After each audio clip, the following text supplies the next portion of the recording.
Right. The end goal of this debate is simple. There's two things. Number one, we want to boost the Chinese economy. Number two, we want to win the trade war. Caveat here is that we don't have to win the entirety of the trade war. We just have to beat the actor that's hurting China the most, i.e. Donald Trump. So two things. Number one, I'll prove to you why the suspension of exports hurts the U.S. economy. Secondly, I'll tell you exactly how this affects Trump's legitimacy in the upcoming elections and how this helps China get a leverage in the trade war. Key pieces of contextualization before I move on. Number one, the trade war. This is what the trade war looks like, just to catch up on some events. Number one is that it's hurting China in various different ways. For example, Chinese exports have all sorts of tariffs imposed on them. That is why China is losing out on crucial markets in the US. Secondly, note that there's an active attempt by the United States to ban Chinese companies. For example, companies like Huawei that are state subsidized. So this also then eventually hurts China's Chinese economy because Huawei sales have dropped like 30-40% and projected to drop more. Now, what are rare earth minerals and rare earth minerals, why are they extremely important? Number one is that the REMs are used in various different instances. Number one, they're used in electronics. So you have REMs like lithium, cadmium that are used in various different things that the United States is very dependent on. Number one, you're talking about car companies like Ford that uses REMs in making car batteries, and making car engines, etc. Secondly, note that almost the entirety of Silicon Valley relies on REMs in some way or another. For example, Google Fiber actively relies on REMs, and that is what Google is spending so much money on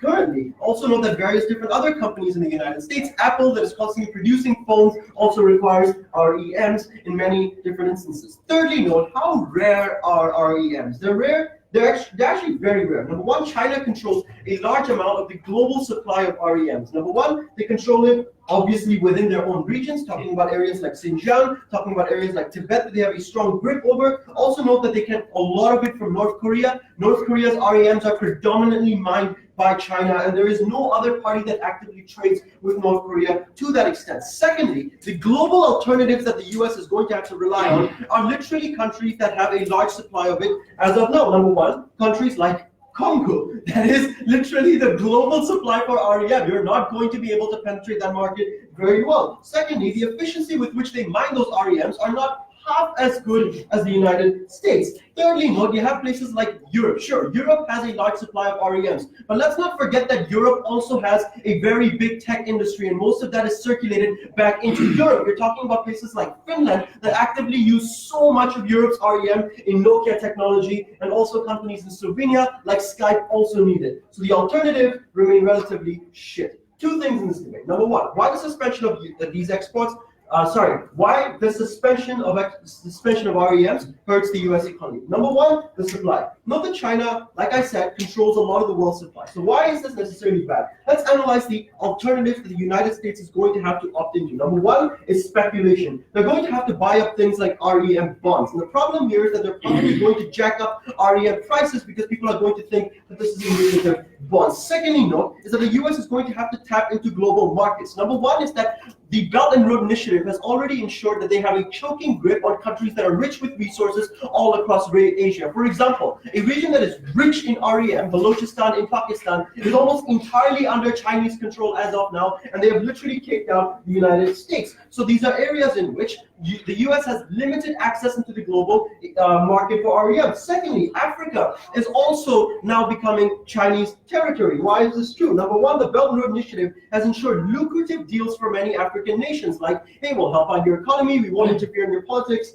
you get to hurt as many people as you want. So these are areas in which lots and lots of African countries have also turned to China because of those lucrative deals. So the access to all of this remains extremely limited. Thirdly, note that the REM inventory is something that many companies have. Why is this extremely important? It's important because the REM inventory that companies in Silicon Valley will become extremely depleted. Why is this extremely important? It's important for a few reasons. Number one, they're going to have to do things like layovers. They're going to have to do things like jacking up prices, etc. More on this later. But firstly, note how this helps the Chinese economy. This helps the Chinese economy in various different ways. Number one is that all of these REMs are going to be circulated back into domestic Chinese markets. So you're talking about, number one, China Chinese companies that are going to directly benefit off of this. Like Huawei will have a higher REM inventory to work with. Why is this really good? This is good for a few reasons. Number one, companies like Huawei and Tencent get to lower their prices for global services. Secondly, note that many countries still actively opt for these services regardless of the scandal. Like Malaysia literally told the United States, like, fuck you, we're still going to use Chinese products, right? So this is why there's an active demand for companies like Huawei all across Asia. So Chinese sales do not deplete all that much insofar as they can channel most of that REM back into themselves. Thirdly, note that the Made in China 2020 policy makes sure that most goods will be produced in China by that year. So China has more of an incentive to rechannel raw materials into its global markets to ensure that they're producing high quality things. Thirdly, notice that there's also global demand for things.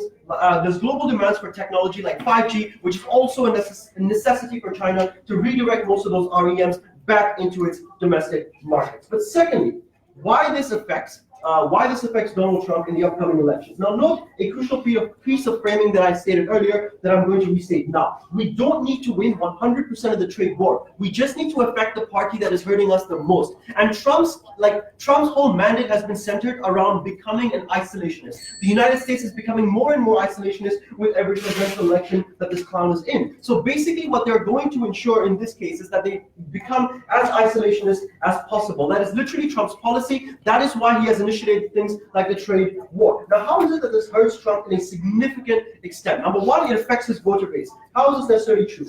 Like, let's analyze the voter base here. You're talking about, number one, red and Bible Belt states. This hurts red and Bible Belt states in many different instances. Number one, these are states that are relatively economically disenfranchised due to things like globalization. So these are the states that are going to be affected the most. Secondly, Trump cannot make empty promises anymore because small businesses within these areas no longer have raw materials to work with. So these are small businesses that are going to be directly affected by Trump's policy. Thirdly, note that they see visceral impacts of their economy depleting. This means that they can no longer rely on Trump's false promises. That is why this is going to hurt him. Secondly, note that big companies also have to do various different things. Number one, in the instance in which their REM inventory depletes, they're going to have to resort to things like layovers, which directly affects lots of individuals within the United States working. Secondly, they're going to have to jack up a lot of the prices and make things extremely expensive. This means that lots of the services produced by these companies are going to become very inaccessible to a large amount of individuals. Secondly, is that companies who do rely very strongly on REM are going to hype on this train. What are they going to do? They're going to lobby for the Democrats. It's simple. Democrats keep a very neutral relationship with China. We've seen this with various different Democratic presidents. Why is this extremely important? Because number one, they're going to fund Democrats like Tim Cook, who are anti-Donald Trump, who are pro things like globalization. Secondly, note that when a new government is going to come in, they're going to have to reverse previous government policies to try and differentiate themselves. So when a Democrat is going to be voted in, they're going to do everything it takes to reverse all the things that they did, all the things that Trump did that were hurting the US economy, removing tariffs, trying to reduce the overall level of hostility as an attitude towards China. These are the ways in which the Democrats can strategically lower Trump's influence in the upcoming elections.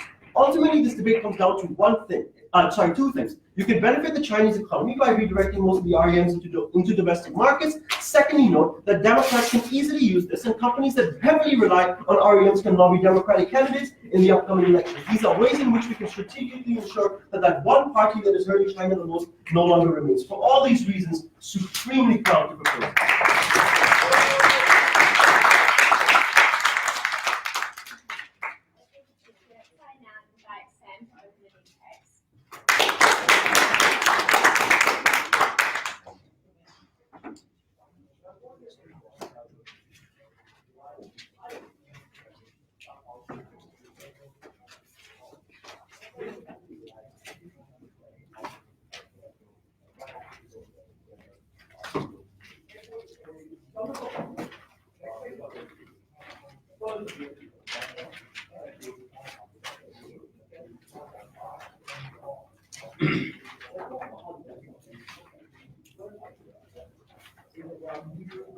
The affirming case seems to be predicated on the idea that America wasn't going to do anything in response to the stuff that China's doing. And it's going to turn out to be a problem to affirm in this debate. And that's because we care about a couple of things in this debate. Obviously, one of them is the functioning economy within China, but you also have to look at the broader context of the trade war, which is that America has spheres of influence and China also wants to have spheres of influence. So it isn't enough to say, and we're going to prove why it's not the case that they're going to lose less money than the United States loses, but that's not enough to win them this debate, because they don't just have to lose less money, they have to not make such a loss that they lose all of their influence in the areas where they want to have influence. So what I'm going to do in this speech is talk about a few things. Firstly, I have some points of response. I'm basically going to get the context they talked about out of the debate, because it actually does not factually exist. Then I'm going to talk about why things go badly for China, and then thirdly, why actually America is going to be absolutely fine out of this, and China is going to destroy its long-term position and positions that it cares about. So, a few points of response. The first thing that they told us is that rare earth materials are super rare, which just isn't true. There are deposits of them all over the place. The problem is that the places where they are produced are less rare, and the reasons for that is because there's significant environmental cost to drawing them out. So since the mid-1990s, the world has been quite happy for China to do those types of things and to take on the externalities of that cost. But the reality is that the 5 places that have the most significant rare earth mineral deposits outside of China are, in this order, Brazil, Canada, Australia, India, and the United States. Those are all places that have, under the status quo, slightly smaller production than China, which actually only has about 2/5 of the world's rare earth materials. But those are all places where there's potential for expansion, and there's significant precedents I'm going to talk about and examples of where that expansion takes place. They want to talk about like the Congo and those sorts of places, but actually if you look at the Congo, they only have cobalt, it's the only rare earth material they have. But the second problem is that they're having significant problems with American and European companies coming and buying up land really cheaply because of the government being very corrupt and those sorts of things. So that's actually not the problem in Congo. So they told us that Huawei is going to grow because of the various benefits that they're able to bring. The first of those is no, the US is going to hit back. I'll explain why that's the case. But actually the premise didn't make sense, right? Because Huawei already has significant guaranteed reserves from the Chinese government, and they already have significant subsidies. So all the benefits they talked about getting cheaper minerals because there's now more in circulation in China, the problem is the circulation in China is already controlled by the government, which controls Huawei, right? They already get those benefits. There's no growth there. Lastly, they said we're going to beat Trump. Okay, you're going to do damage to small business owners in Austin and Silicon Valley. Those aren't Trump voters, right? Trump voters, they said, come from the Bible Belt. Why would the Bible Belt care about the tech industry, given that none of them work in the tech industry, given that none of them are economically reliant on that tech industry, given that all of them are politically opposed to that tech industry? This buys into the idea that China is evil and bent on defeating American power. That is exactly what fires Trump's face. That's the sort of shit that got him elected in the knowledge he was going to start a trade war. So, 2 points of substantive. Firstly, why are things going to go really badly for China? Well, the first thing is that America's going to do something, right? They're going to retaliate. And there's a number of reasons for this, and there's one way that we think they're going to retaliate. And that is, they're likely to put a tax, or possibly to ban, the types of things that America produces with the rare earth materials that it gets from China, and will not send them back to China. 3 reasons for this. The first of those is that existing currently within the trade war, and previously since the 90s, as I described, there's been a norm that you leave those kinds of things alone because it's important, the tech industries are important both to America and both to China. So this is a bad faith negotiating tactic that America will not respond well to. The second reason is because they have Trump in power, right? They're making a direct attack on a key industry, or firing up the base and the group of political adversaries to China who initiated the trade war in the first instance. But the third thing is that they literally have just signed a deal that has allowed America to send semiconductors and those sorts of things that Huawei had to shut its factories down for and send its 100,000 employees home for a week for, right? They literally just signed a deal that this side of the house is now saying they should go back on. And that deal allowed America to send the high-tech products that China is reliant on back in return for them keeping things the same and not putting tariffs on those products and also buying their dairy products. But we think they probably care about the type of policy that the affirmative team is talking about. Why does that matter? It's because there are all sorts of things that Huawei and other companies are completely reliant upon. Those are things like superconductors, they're things like high voltage transformers and AC signal generators, which are also, you might know, the sorts of things that Victoria University's undergraduate physics department are completely reliant on. Those are the types of things that completely destroy the Chinese technology industry because they don't have the technology there to develop them, they don't have the existing capacity, and it also will take them a long time and a very large amount of capital to get access to those things because the only companies or the only countries that currently have access are almost entirely the United States, but the only other extraneous companies are ones like Japan and Germany, who tend to be aligned with America, aren't likely to support China in setting up that kind of industry to demolish America's global influence. Why is this bad for China?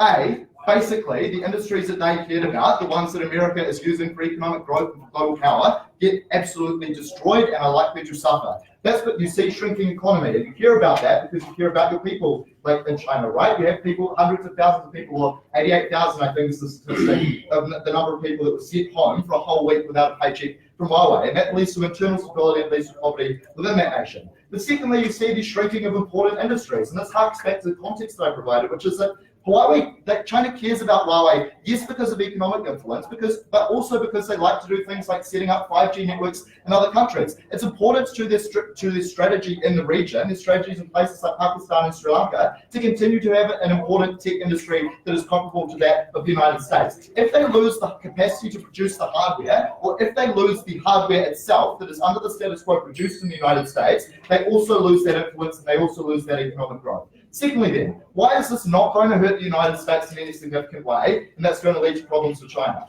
Well, the first thing to say is what I said at the start, right? Rare earth minerals aren't actually rare. They're produced in Australia, they're produced in Canada, India, and they're produced in the United States, right? Like Donald Trump in 2017 signs an executive order which reopened one of the rare earth mines in California. That is now up and running and producing things for the United States, because this is a threat that the United States knows about, right? The United States Defense Forces have seen that China might do this, so they're quite well prepared, for the possibility.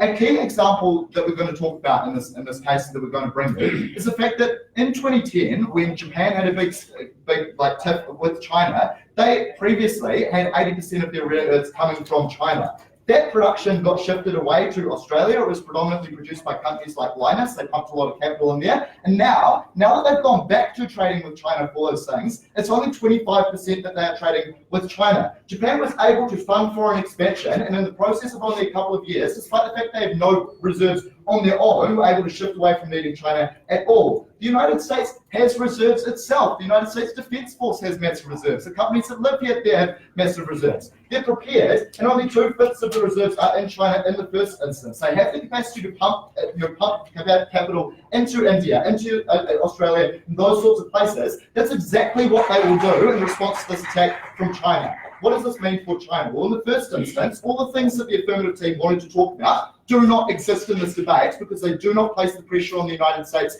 that they thought that they did. The United States is quite able to hold out quite happily for a number of years, and in that number of years it is able to go significant expansion such that when it goes back to China, China loses that, right? Because once the industry had shifted away, it does not come back because production is taking place elsewhere. People have jobs there they don't want to lose. People care about those industries once they are set up. They might have wanted to avoid them because of the environmental harms, but if we're already copying the environmental harms because that industry is already set up, the future becomes very, very vulnerable for China when they have no card at all.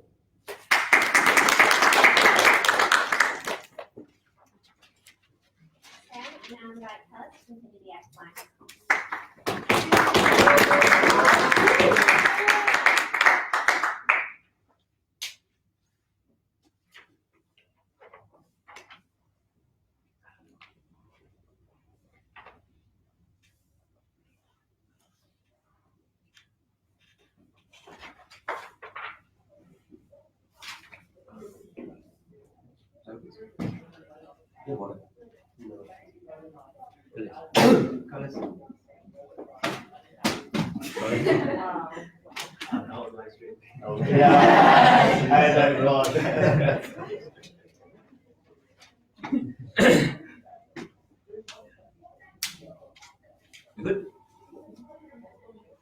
What is our burden in this debate? Our burden is that in the context of immediacy, in the context of the election in the next 5 months, in that specific context, if we were able to create an internal pressure so as to mean that the position of Donald Trump in the US elections was jeopardized, that was enough to end the pernicious effects of the trade wars affecting China. It was never a burden to prove to you that the US would not be able to establish those alternatives. It was merely our burden to prove to you that in the event that they did establish those alternatives, that came at the cost of the US being able to consolidate their position inside the trade war. I have 3 things I want to talk about. First, whether the suspension of exports directly jeopardizes the US position. I'm going to talk about alternatives and then directly engage with the first negative. Secondly, what is the most likely US response? And even if US mounts the capacity, why it's still preferable in the outside of the house. Thirdly, even if we don't directly win the trade war, China is still able to increase its relative hegemony to the US in the global region.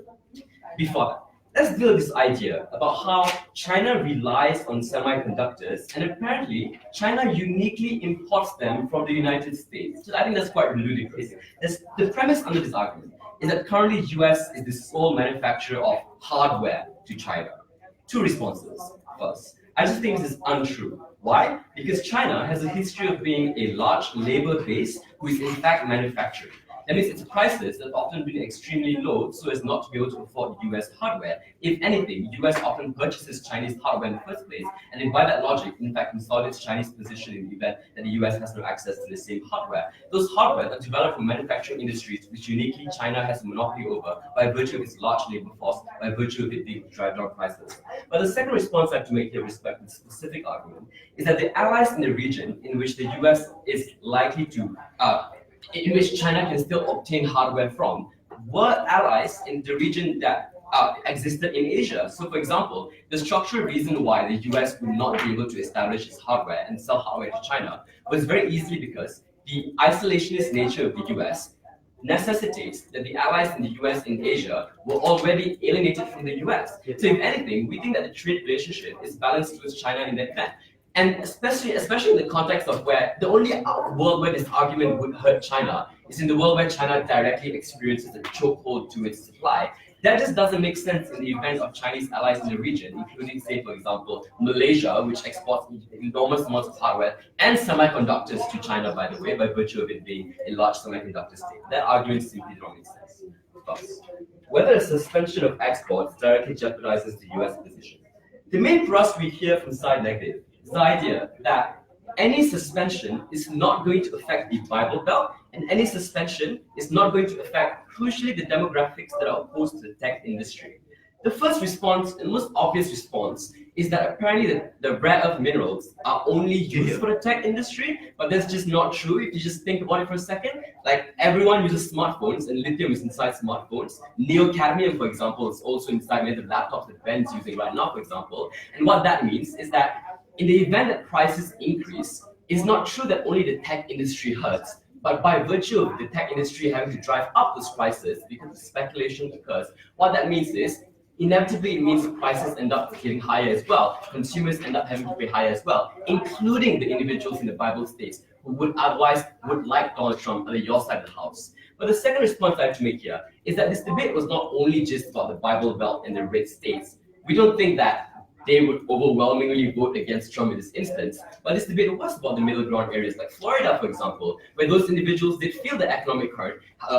And in the event of them sitting in the fence, they would more likely than not side the Democrats as opposed to the Republicans in the event that they felt that Trump did directly jeopardize them. The problem with this argument is that it doesn't engage with the simple resentment that would otherwise drive Donald Trump to be compromised in the United States elections. I'll talk about two scenarios here. In the event that a Republican still wins, we think that's still preferable. Why? Because in the event that a Republican wins, the conversation is shifted towards why Donald Trump has spent enormous amounts of money in order to subsidize costs and in order to spend lots of money to protect the industries. And what that means is Donald Trump is then pressured to lessen the pernicious effects of the trade war that remove the tariffs towards China's instance. The second scenario is in the event that Democrats win, the incentive as a new regime to differentiate from incumbent is still there. And what that means is the incentive is still very much strong in order to reduce tariffs from China. Either way, both worlds will win.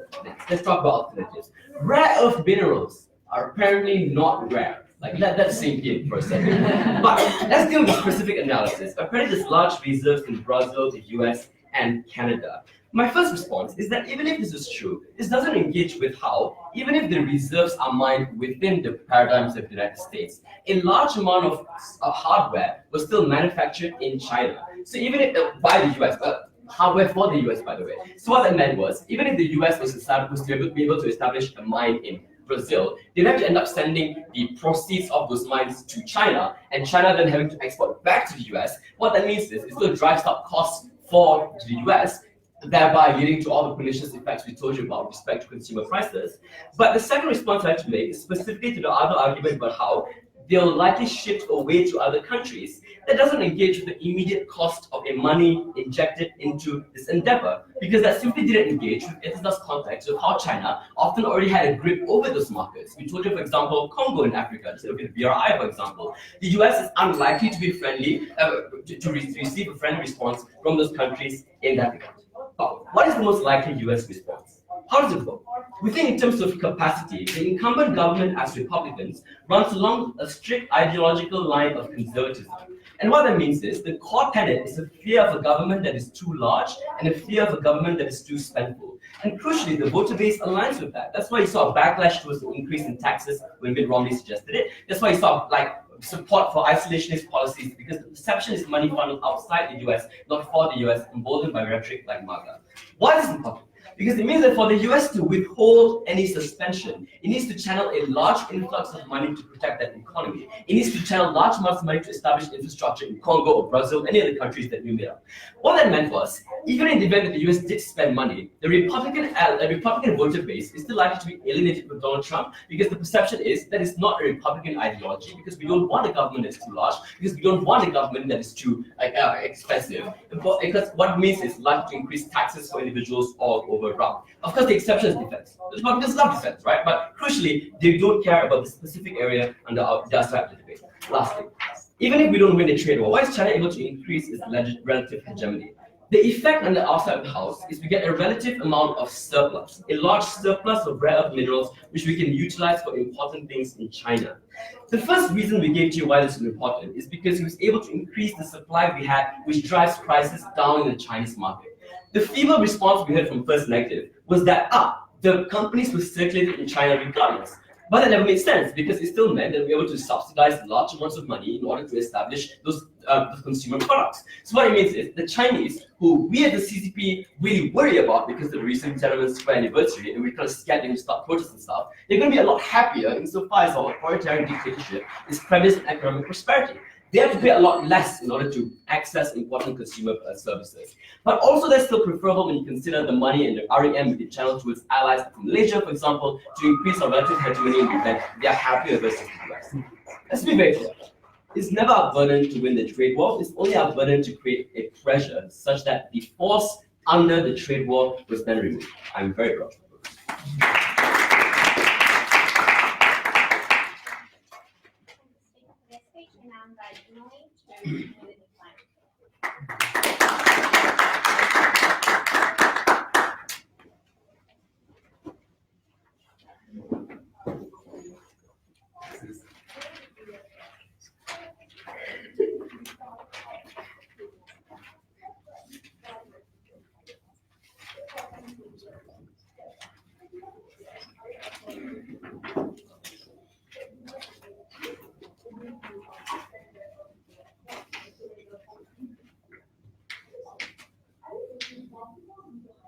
Panel, Khalees begins his speech by saying the most important thing in this debate is stopping the US in its track in the next 5 months, because that's the huge time period that we're working with here.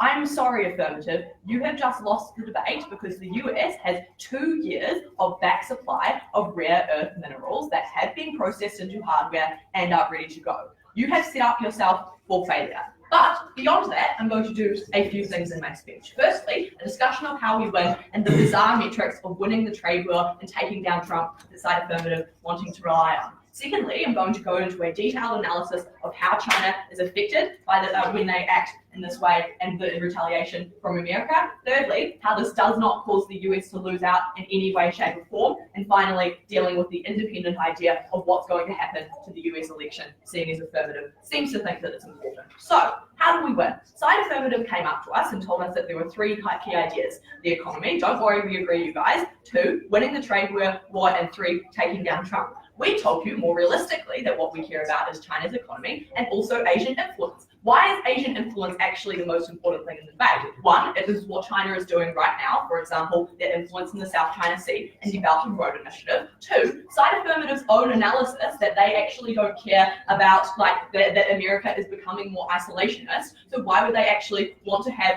this big winning of the trade war when America is increasingly not going to matter to them, as opposed to their interests right near them where they can establish that global trading network? That's far more important here. But they also said we need to win the trade war. They just asserted that in the debate as to being important. But really, the only way that could be valuable is potentially if it leads back to economic harms to China. And we're going to say you don't actually need to win the trade war, and trying to do so will actually harm China more in the long term. But also, the democratic election just seems absolutely bizarre because you're relying on the election of a leader that in a completely different system that operates from you, where you don't know who the alternatives are going to be, you don't know who their policies are going to be. And we would say that it would be extremely unstrategic for China to abandon their economic policy and do so in the hopes that a very unpredictable US political environment will potentially elect someone else. So let's go on to my first area about how China is affected. We told you very clearly that China needs 3 things in order to keep their tech companies alive. 1, semiconductors. 2, high voltage transformers. 3, AC signal generators. The US has an effective monopoly on these things, other than Germany and Japan, who they are friends with.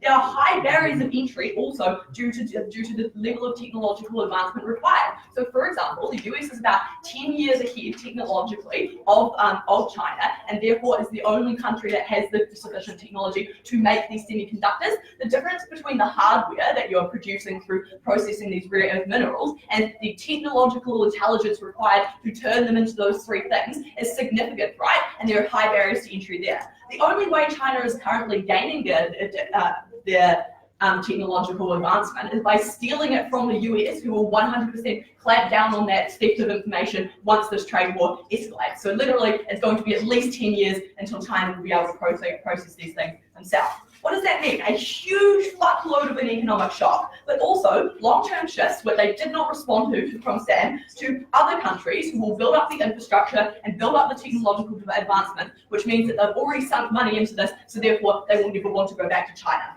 What did Khalees want to say? Oh, it was just untrue and that we can get semiconductors otherwise. We have 3 responses to this. First, a tax on those semiconductors, as we saw earlier this year, literally led to Huawei shutting down their company for a week without explaining to their workers. Their workers literally went to work one day and they said, we don't have work for you, see you in a week or see you in 2 weeks. That is evidential basis for the fact that China cannot sustain any of these shocks. But secondly, China was literally forced into a deal in order to make that US in order to get that US hardware back, right? They now have to buy more agricultural products from the US, which is something they have no interest in, just in exchange for Trump to stop Trump imposing the tariffs and continue that sort of situation.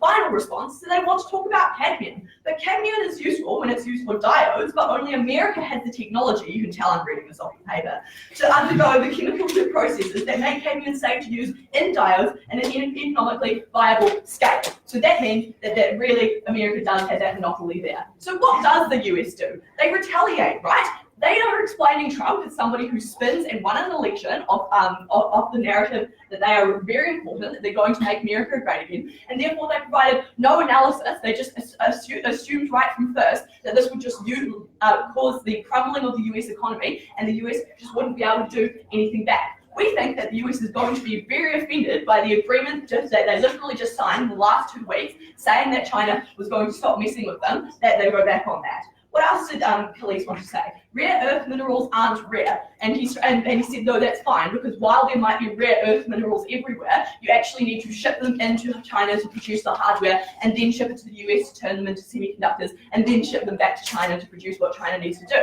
The comparative here is that the countries that we're talking about, for example, Australia, for example, Canada, for example, Malaysia, have the ability to build up the basic, I know I'm going to get told off for the Malaysia one. For example, Canada, for example, Australia, and those are still really big, important countries that will have huge effects in this debate, have the base levels of infrastructure to turn those rare earth minerals into hardware, and note that that's a lot easier for that to be turned into hardware than the hardware to be turned into the specific diodes that we told you earlier in our speech, right? And we also told you that that's going to take less than 2 years for that to happen, and also that means that we'll have an entirely self-sufficient tech industry that doesn't need that. They're also never going to lose out. We, again, have those supplies, and that's going to be effective there. Khalees says, oh no, it's going to cause rises in prices because it's not just the tech companies that need it, it's also going to affect your smartphones and everything like that. All that analysis is contingent on the idea that this is going to cause a crash in the economy. But even if we take them at their best, Even if we say maybe it takes a few extra months for us to build the technology to be able to access that sort of thing, we think that this sort of analysis that they provided you, that China is an evil country and that's the narrative that Trump spins, means that people will actually be willing to take the hit. Trump has managed to add tens of thousands of jobs to Americans, and that means that those people feel satisfied by him, right? And therefore, they're likely to buy into this narrative of an external actor trying to make them worse. So finally, let's just touch on the US politics here. Note that the entirety of this point depends on the collapse of the US economy. Even if there is no economic stability, there is no political upheaval. But even if we had the direct responses to this, basically they said when people lose their jobs, Trump is the man that people they looked for, not the Democrats. It's unclear as to why Bible people are suddenly going to vote for the Democrats as asserted, given the response that Sam gave you, which is that they just want their jobs. Secondly, we told you that the US isn't afraid of racking up debt, seeing as there are already trillions of dollars in it, if it means that that's what they need to tide them over for a few months to set up a processing industry, which requires very little barriers of entry. Also, we say that that's good because the mechanisms that they're relying on to get another president in the White House is the spinning of an anti-China narrative. That means that any replacement is also going to believe and uphold this anti-China narrative. That means that you're never going to actually improve relations with the US, which is what they wanted to do by winning the trade war and getting what they want. On that side of the house, they needed to face reality of the situation and the facts, but they also need to realise that this was going to harm them into the short term and long term.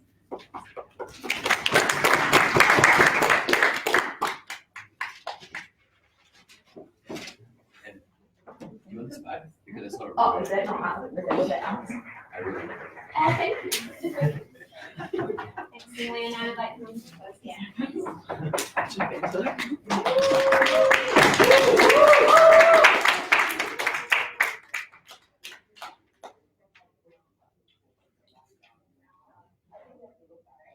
I just want to quote the second leg, right? China will lose out if we don't engage in the trade war in their side of the house, because countries like Malaysia, which by the way China already has strong influence over, has the base level infrastructure to produce hardware from the REMs anyway. That meant that based on your own characterization, even if we cut off the ties, even if we cut off supply to the United States in terms of REM, we will not be affected as much based on the same characterization they brought to you at the end of the day. But either way, I'm going to still engage in their best case scenario. Two issues in my speech. Number one, what happens to the United States and whether or not in the future we will win the trade war. Number two, what happens to China's internal economy and its regional hegemony over over Asia. The first issue, what happens to the United States? The first question you have to ask yourself is, do they have alternatives? Let's engage with all of it. The first of which is that I need you to sort of put this in your mind that China has already been mining these REMs for years. They also conceded. So it means, speaker, that number one, the level of efficiency and the cheapness of that particular product has more likely going to be one in which China has dominance over because of the years of specialization and, by the way, state funding over corporations that mine REMs in the future. So even in the best case scenario that they have alternatives, the alternatives are far way more expensive compared to the ones China can produce. That's the best case scenario. Second, but then they say, but the alternatives are places like India. I'm sorry, the United States is engaging with trade wars with India. I'm unsure why you will get those particular things. Anyway, number two, African nations, for example, which are they say are part of the example that they brought, are controlled by China because of the isolationism that US is currently engaging in. That means in conclusion that the amount of alternatives they have are extremely limited. Number three, and this is important, right? They say you can open up new mines. Listen to that, right? Opening up new mines requires the building of new infrastructures, which oftentimes either A, takes a lot of time, or number two, costs a lot of money. So in conclusion, prices of REM, even in their best case scenario, literally would drive up the prices of products that utilize REM to a large extent as opposed to the prices in which China can provide. That then concludes that, speaker, all of the prices of the products that require in their side of the house will be driven up at the end of the day. Second question, what would be Trump's response? They say, number one, they're going to ban Huawei, who already has some deal in the currently in status quo. The first of which is that I'm going to make the controversial claim that it doesn't matter if they pull out of the deal. The reason to be true is because, number one, Asian nations, by the way, still use a lot of Huawei technology, in addition to, literally, Mahathir openly said, we are going to adopt Huawei technology, and we're sure that they're not going to spy on us. They even made a deal with Huawei that they can sue Huawei in the instance in which they find spying where that means that, for example, trades with Asian countries for Huawei is still strong. Number two, right, cooperation with Google does not matter because Huawei already has a lot of ability to produce their own software anyway, so it doesn't matter if you cut ties with Google because they're already producing things like, for example, I forgot what it's called, OS and Hongmeng operating systems, right? Tech guy. So that meant it doesn't matter if they cut ties. Anyway, Huawei is not going to be fucked up in the future. Second question about Trump's response. They say, but states in the United States, hardware is predominantly produced, and it's going to mean that China is not going to catch up with the production of hardware that the United States is producing. 4 responses. Number 1, this is untrue. Malaysia is the second biggest semiconductor producing country in the world. That means that, for example, China's relations with the United States can still literally cover that up. Number 2, we also say that the additional surplus of REM that we are able to get in the instance in which we suspend this rate can be channeled to other countries to produce more anyway, based on the infrastructure argument they brought to you at the end of the day. Number 3, if it is true that the United States actually produce most of the hardware, why is 90% of the phones built in Shenzhen? I'm unsure why this is particularly true. Number 4, China's tech industry is extremely huge and we can heavily subsidize it so that we can produce the same amount of technology. Anyway, number 5, we are China. We don't care about IP. We can just copy them anyway. Right? In conclusion, it does not matter. Next, what will be Trump's popularity in the future? They say, guys, but the Bible Belt states are going to run on an anti-Chinese rhetoric in the instance in which we do this. Look, the Bible Belt states people are tired of that rhetoric. The reason is because they were promised jobs in the instance in which they have to lay over where the fuck are those jobs. I think it becomes a counter narrative to the 2016 election as opposed to a new narrative anyway. I think the people in the Bible Belt states wants to see results. Number 2, even people within, for example, swing states will more likely still be affected by these particular prices because things are, for example, not just phones, by the way, things are, for example, cars will require lithium batteries, the prices are going exponentially going up. We say the swing states alone can win the Democrats the win anyway in the future, right? Number 3, and this is important, 0 responses to the analysis of why corporations like Apple, who currently, by the way, the CEOs like Tim Cook already actively promote and not actively promote supporting China and are actively against Trump as a result of the trade war affecting the production chain that Apple has currently in status quo. In conclusion, all of this in totality is more likely on a probability basis that Trump is going to be voted out as opposed to them remaining in power at the end of the day. Then they ask us, why does it matter? It matters because in a world in which we win the trade war, we can use this power to create hegemony over the US market. We can do things, for example, make US companies come to China and produce things on our side of the house. These things, for example, made in China 2020 is going to be kick-started to a larger extent. Your ability to hold on to strong shares within the world economy is going to be better. That is why we win this issue. In conclusion, right, to this first issue, you're more likely going to get a world where Trump is voted out and a world in which we are still able to handle the response of American economy at the end of the day. Second question, what happens to China's internal economy and its hegemony, right? So the premise of this issue is that in a world in which we suspend the trade of REMs to United States, there is currently a surplus of that particular REM that we're able to utilize. Why are we able to do that in the long run? This assumes our worst case scenario, by the way, that we lose the trade war, but by their own characterization, even if we lose the trade war, it doesn't matter. Hence, it means that then disparity happens, right? We say that in that instance, productions of things that require REMs are extremely cheap by our own companies. So, for example, right, Huawei, Tencent, what else? Samsung, all of these things require REM that we sell to them, right? In addition, the creation of 5G networks that a lot of countries are pursuing more likely become cheaper at the end of the day. Why is that particularly important? Because it means that internal economies within Huawei are still more likely to be benefited out of this on a comparative, right? Number 2, what about expanding to other Asian countries? Number 1 is that we already established that as a result of One Belt One Road, as a result of the expansionism that China has, as a result of good times with countries like Philippines by Duterte and also Mahathir, this oftentimes means our ability to also export those REMs and allow those countries to produce those REMs to hardware becomes more as a result. So smaller countries like Malaysia are able to produce hardware from REMs at an extremely cheaper price, meaning to say we're able to expand things, for example, factories and stuff like that. This is better for our hegemony because it means that when Chinese companies are giving jobs to Malaysian people, right? That's why Malaysian people like Chinese people at the end of the day. I think that in and of itself ensures some ability for us to get pro-China policies like what Mahathir is currently doing when we're doing trades with China. As a result, we are able to ensure that our ability to control, like in, for example, smaller countries in the Asian region are comparatively better than a world in which this side of the house does not want to suspend at the end of the day. The conclusion is simple. We are able to ensure that the Democrats win over Trump, and it means that we're able to win the trade war. And number two, even if that does not happen, that helps our internal economy and our expansionism policies. At the end of the day, proud to propose.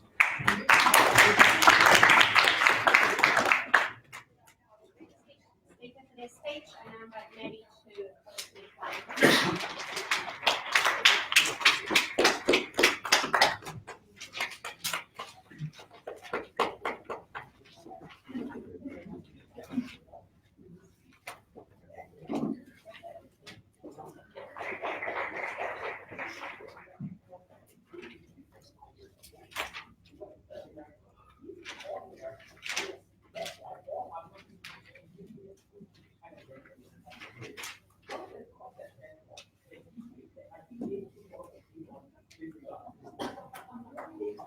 I think it's funny that the affirmatives case is so much dependent on wanting to end the trade war, but they still try and argue that it doesn't hurt the Chinese economy for this trade war to continue, because if they wanted that trade war to end so quickly, it seems pretty likely that they accept all of the harms that we've given you from the continuance of this trade war.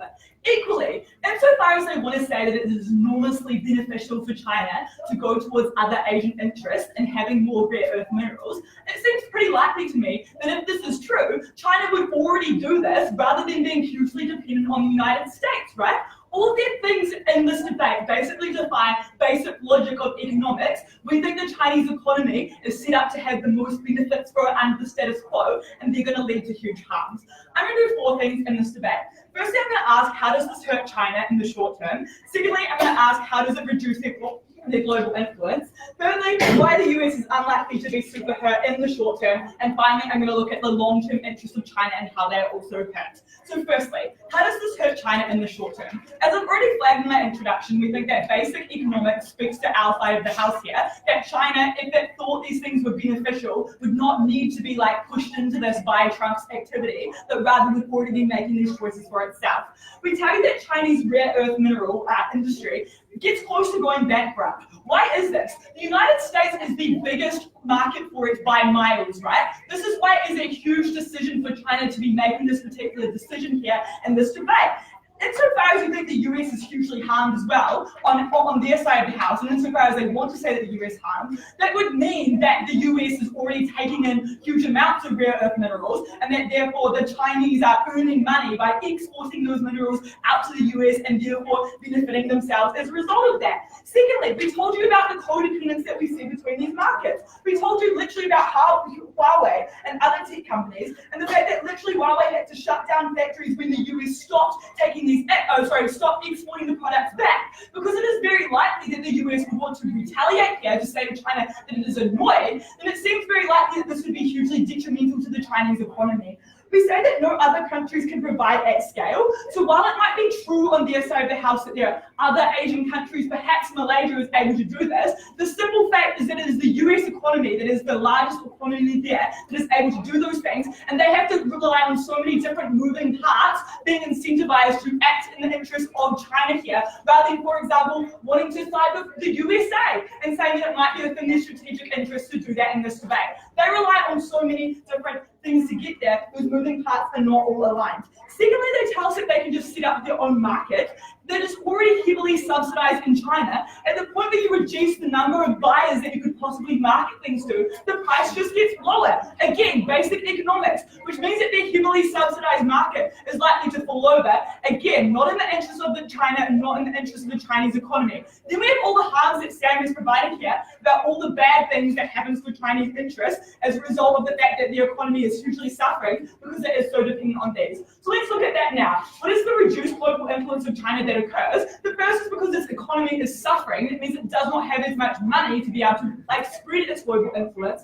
They say that they get expansion and therefore more influence because now they're going to side with all these other Asian countries around the place. I think it's important to note here that even again, as I've already said, if it is true they cannot do it at scale, it is only China and the US that are actually large enough for each other in this debate. But secondly, they're still able to look to other Asian countries if it is something that is profitable to them, but they can make the decision on our side of the house as well without banning this and having a blanket ban that is likely to hugely suffer, so hugely dent their economy. Moreover, we tell you that these are industries that they need for influence. Sam told you at first negating never took responded to. That, for example, in setting up 5G networks, they rely on the technology that the US is likely to no longer export to them, which means that they're not able to spread their influence in the ways that they wanted to say on their side of the house. So all those things, they bring immediate short-term harms to China, which I'm now going to explain are likely to be medium-term. So why is this? Why is the US unlikely to be super hurt in the short term, such that all of their analysis about how Donald Trump is going to lose power falls out of this debate?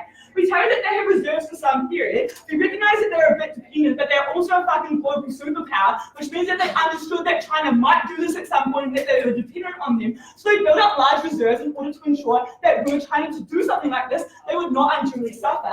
Secondly, they've already reopened mines 2 years ago, which is due to be able to do the production of rare earth minerals from next year, which means that those reserves can tie them over to that particular time. We tell you that potentially they do compress the tech sector on our side of the house, and that's potentially true. But at the same time, Trump is able to campaign on the rhetoric of reopening the mines. He literally got in West Virginia with a huge landslide saying he might reopen mines. Now he reopens the mines. That sounds pretty convincing to me. They say, oh no, there's going to be mass unemployment. I'm sorry, Trump has one of the lowest levels of unemployment that we've ever seen. The economy is presently booming, and even if we see some contraction, it seems unlikely that rhetoric is going to tide over, particularly when in the first place he got in on a thing of saying that he would put tariffs on China, that he would go against China because he thought that China was unnecessarily expanding. So it seems pretty likely to me that Trump is not going to be, that Trump will be re-elected.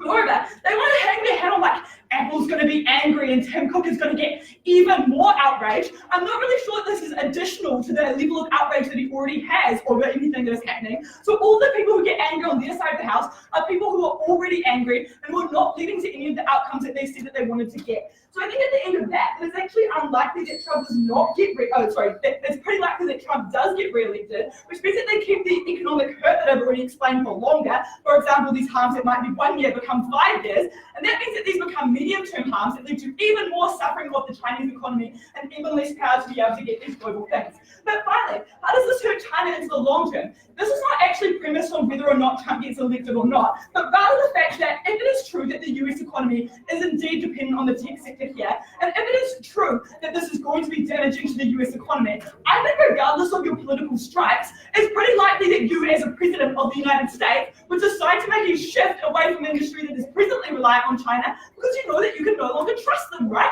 Because if they are true on their side of the house, and if you accept what Sam said at first negating, was that there was literally literally an agreement that was recently entered into between the parties, and also that the US has been hugely reliant, on China since the 1990s for the production of rare earth minerals, and that it is likely that this is a very controversial move.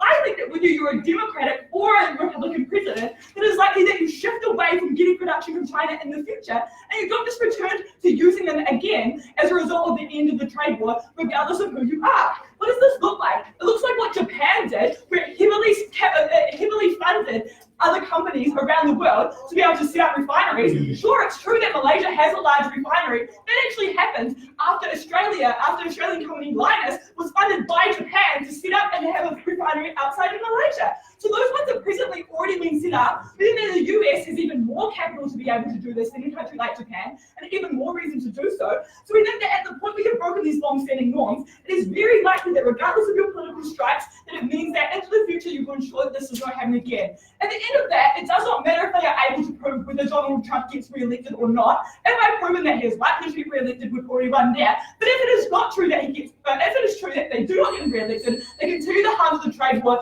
in the medium term, and also in the long term, they mean that China basically doesn't have a flourishing rare earth mineral industry in the way that it wanted to before. Proud to oppose. Thank you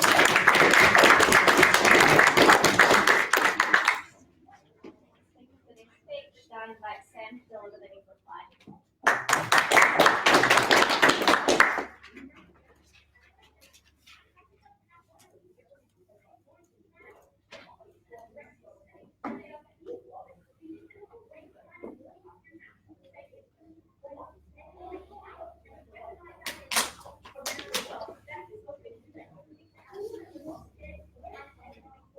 this debate, the affirmative team has been unwilling to accept that there's any sort of economic trade-off for them to contend with in this debate.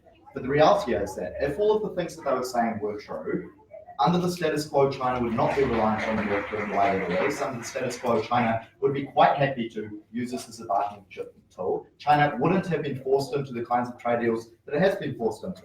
So obviously in this debate, you're going to have to make a judgment on a number of facts, right? And you can't necessarily, as judges, like know all those facts off the top of your head. So you have to make a consideration of which of these two worlds is more likely. The first of those comes from the affirmative team and says that China doesn't need the United States because they can get everything else that they want cheaper elsewhere, or they can just do it all themselves. But the problem is that they don't do that, right? Which is probably indicative, given that China is a large and well-functioning superpower, that that isn't true.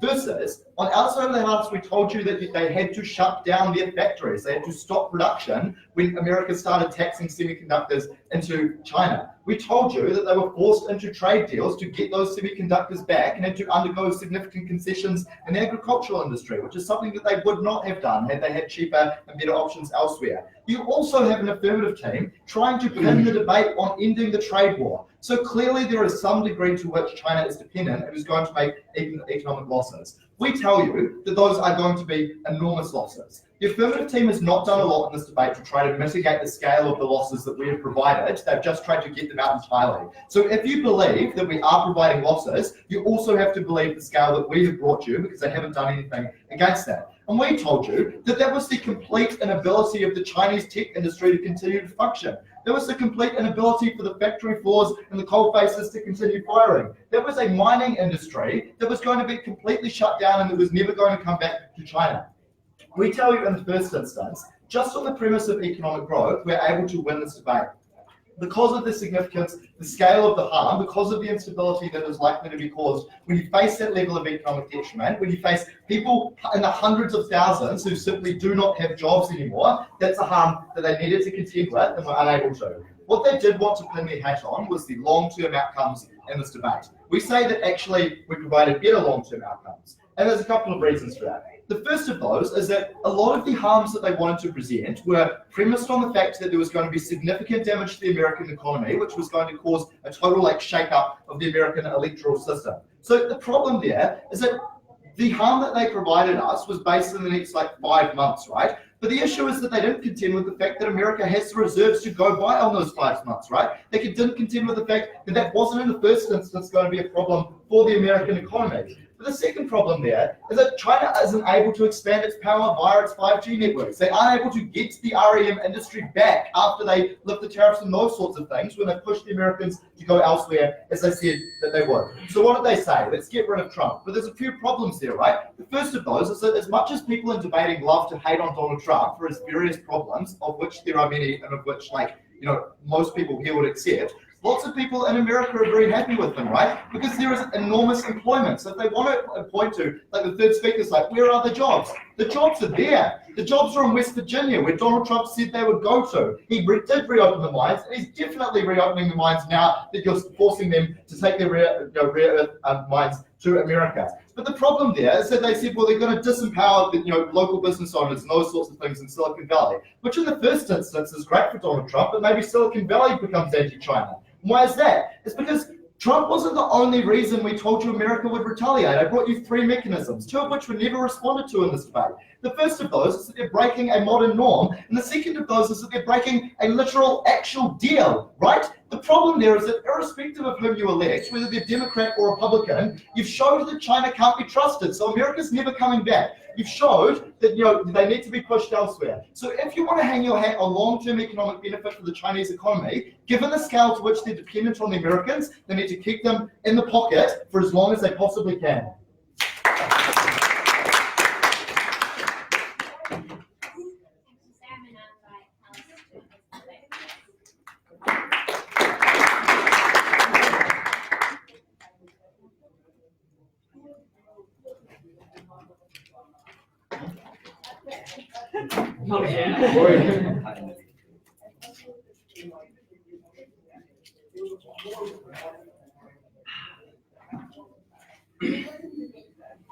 Good. If the United States had all the reserves in the world to establish enough supply such that a suspension of exports would not hurt them, why was it then trading with China and relying on those exports? If the United States could just open up mines in the United States or its allies in the Americas, why did it have a trading relationship with China? It never made sense why this side was the one that was convenient, when this side was the one willing to twist reality in order to fit its case. Let's be very clear about the framing of this debate and how you should view which side wins. We don't have to outlast the entire United States capacity to run through any suspension. We just have to outlast the next 4 months in which the short-term effects of the suspension will then create internal pressures so as to pressure Donald Trump to then not win the election. Let's bring the debate on next own metrics. First issue, what is China's most important interest? We told you that the trade war, by virtue of its increase in tariffs, meant the lives of our people are tougher. Normally, as a dictatorship, we might not care, but insofar as our legitimacy is premised on economic prosperity, that is something we have to ensure. They say from second neck that creating Asian allies is more important, but uniquely didn't establish why their side gets that better. Given that, you have to evaluate this debate through the primary metric of then a possibility of perhaps ending the trade war. That's why it's never enough for them to prove why the US will simply extend the pernicious effects of the trade war, because what remains eminently unclear was why the current nature of the trade war, i.e. your comparative, was any better under their side of the house. At least our side had a possibility of ending the trade war, at least a possibility. This first issue then, what is the reasonable effect that this would have on the US? Look, we hear a collection of facts that seek to prove that the US already has reserves. Fine. Let's take this debate on its grounds and look at it reasonably. At least we can buy it's not as easy to establish those mines, and it's not as easy to, reasonable to buy it's not as easy to subsidize new mines all over the world, because in the context we established, the alternatives were the vast majority of mines being in Africa, which China already owned, China, which China is already in, and North Korea, which China already controlled. But through that context, let's specifically engage with two worlds first. Where else will the US find those exports? Because the specific analysis that remained unengaged coming from our side was firstly, the usage of government funds in the US, which would alienate the exact same Republican base that would push Donald Trump out in the swing states, or even secondly, the years of specialization that China had already garnered by virtue of it mining REMs for years.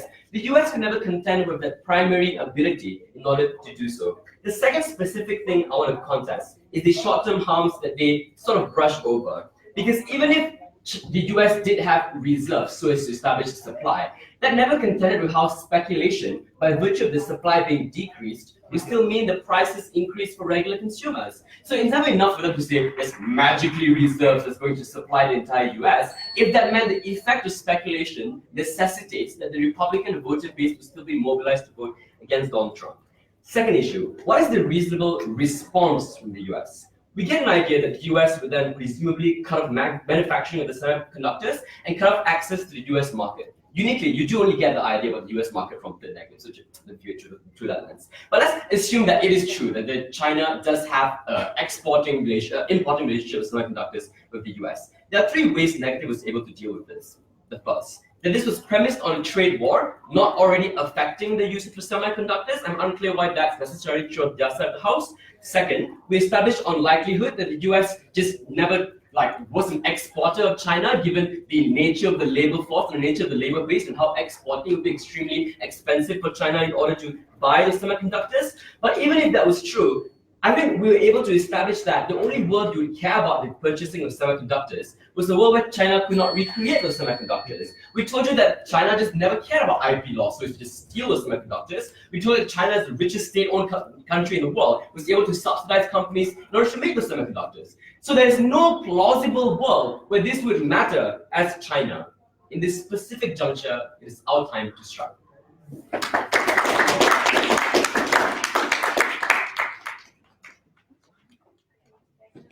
Thank you so much. Is your back okay? It's okay. It'll be. Right. Tom, sorry. F, what did you read up? You can, We better the other one. Wait, did you get it?